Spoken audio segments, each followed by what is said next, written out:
What is a sports psychologist?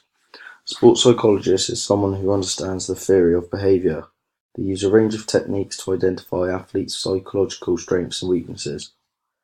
They then work to improve athletes' performance through applying these psychological skills.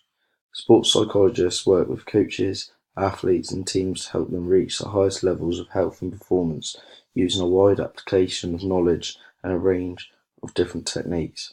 An example of a sports psychologist is Dan Abrams. Dan is a global sports psychologist who works along leading players, teams, coaches, and organisations across the world. He is known for his passion and ability to demystify sports psychology, as well as his talent for creating simple-to-use techniques and philosophies to increase individuals' and teams' performance. Dan has worked with a lot of professional footballers in his time.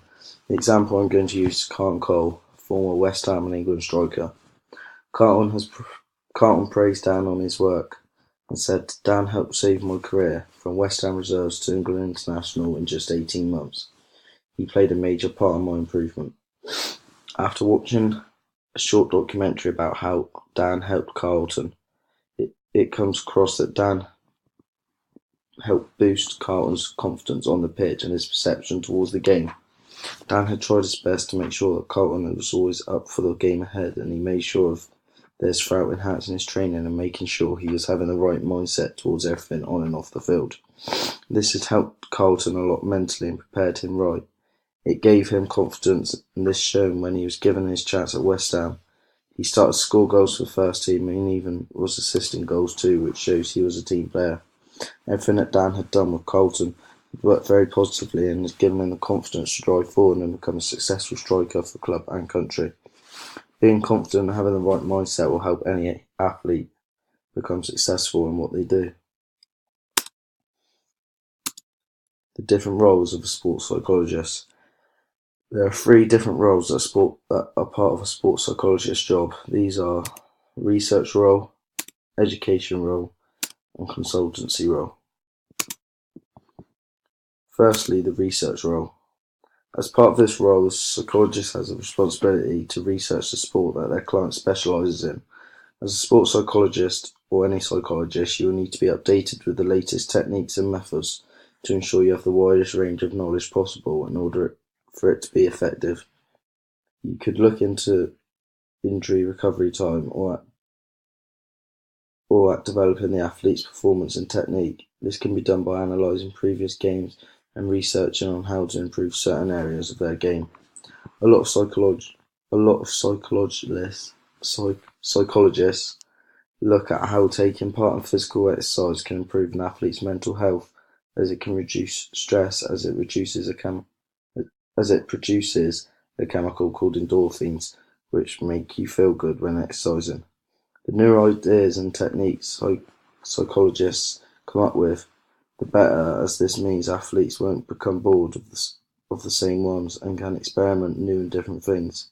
To apply this to a sporting scenario, some professional footballers may not be able to deal very well with the large quantity of crowds they play in front of and the noise that surrounds them. The crowds chanting and making noise may affect their performance in a negative way, and they may struggle to do the basics right.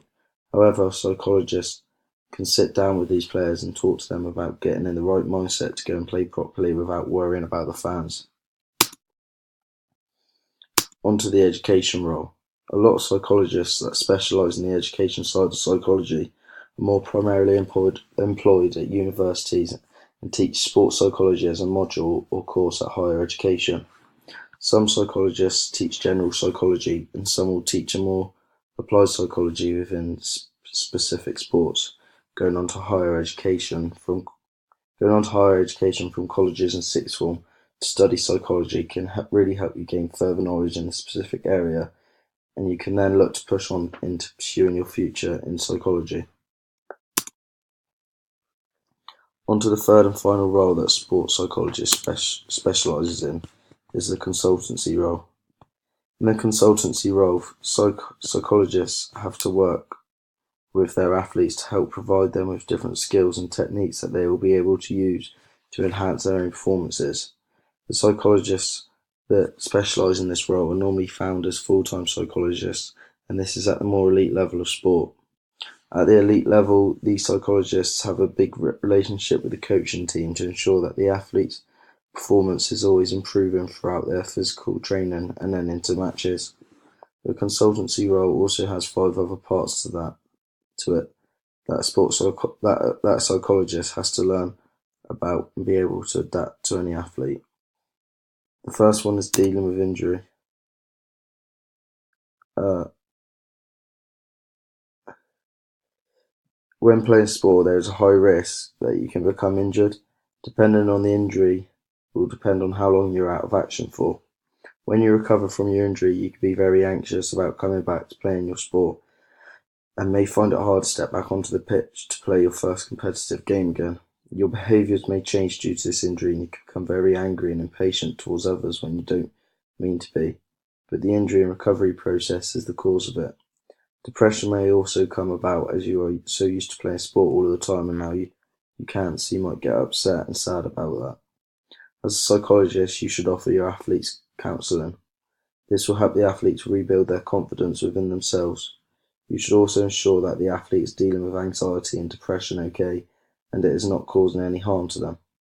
Finally, a psychologist should give their client realistic goals so that they don't rush back into training or any competitive competition. The second part of the consultancy role is team building. When a psychologist is approached by a team to help improve their chemistry and bond, the psychologist must analyse the positive and negative dynamics of the group first. This will then enable the psychologist to develop a common goal and group identity for the team. This will help the team because it means that they have to have a focus to work on. And if each member of the team put their all into that focus/goal, then hopefully it will become more successful. For example, if the psychologist had to do this for a football team, they may set their goal for the first season to just avoid relegation and stay up. Then at the end of the season, that goal will get reviewed and then another one is set for the following season. If they achieve their goal, it obviously shows that the whole team are in it together and they all want to achieve the same things. If one person doesn't have the same mentality as the others, it can let the whole team down and it may affect the outcome at the end of the season. After analysing the team, a psychologist can also help identify and emerging and prescribe leaders within the group. It is important to have leaders within a team so that they can take responsibility for the team and help lead them on the pitch during the match so that the coaches don't have to keep shouting on. These leaders should lead by example for the other players and they should have the right attitude and discipline when playing. In every team sport there is a captain and this is the main leader on the pitch. This doesn't stop other players being leaders. They might not be the right candidate for captain as this may be the reason they haven't got the armband. The third part of the consultancy role is lifestyle management. Sports psychologists must support their athlete in making sure they balance out their training, work, travelling, eating, sleeping, relaxing, and relationships all at the same time and still being as successful as possible. They help the athlete to deal with all aspects of life, both competitive and non-competitive. If the athlete cannot cope with the demands, then they could start to become depressed and lose interest within their sport. If this occurs, then when it comes to competing, their performance will decrease and it could affect the team's performance and results. An example of how psychologists and scientists in professional sports look after their athletes is Team Sky Cycling. They have really gone into the science behind sport. They have created for each of their athletes their own personalised mattress to sleep on. They have found out how they sleep most comfortable and made a mattress accordingly.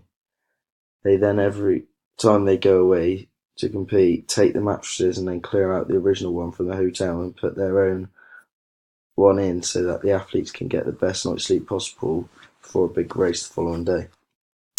The penultimate part of the consultancy role is coach education. Sports psychologists should always pass on as much knowledge as possible onto the coaches in the team.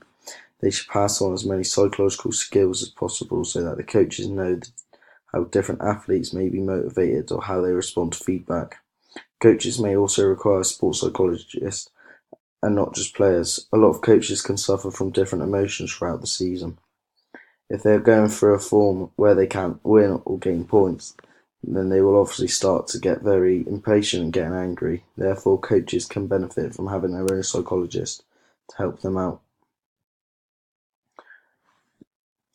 The final part of the consultancy role is performance enhancement. A psychologist has a big part to play in this part, as it can benefit the athlete in a huge way. The psychologist must help the performer to prepare for their performance, help them to be able to cope with the demands during their performance. For example, the crowd and opponents. Then to finally reflect on their performance positively after. These three things will hopefully get the athlete in the right mindset before and during their performance, and then afterwards hopefully let them move on positively onto their next performance. Performance equals potential minus psychological interference. Psychological interference is the mental process that prevents the athlete fulfilling their full potential. For example, motivation, anxiety, stress, past experiences, lack of self-confidence, and negative attitude. The sports psychologist's role is to eliminate or limit any of these factors so that the athlete can come closer or as close to achieving their full potential during performance.